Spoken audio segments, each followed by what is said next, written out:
Hello everyone and welcome to a quick Canva tutorial. In today's video I want to show you how to find and empty the trash in Canva. This is actually quite simple. To do this I first open Canva and I am now here on my start page. Here I can find all my designs and with a right click and move to trash, it is moved into the trash. But where do I actually find this?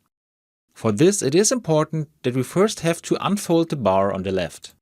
This makes the search much easier because I can now find the trash down here. I can find this not only on the home page, but also in projects and template. So let's click on trash and find all our designs, images and videos that I have deleted within the last 30 days. This is important to know because all documents are deleted after 30 days. If I click on the three dots next to a design or an image, I now have two options. On the one hand, I can restore a design, or I can delete it.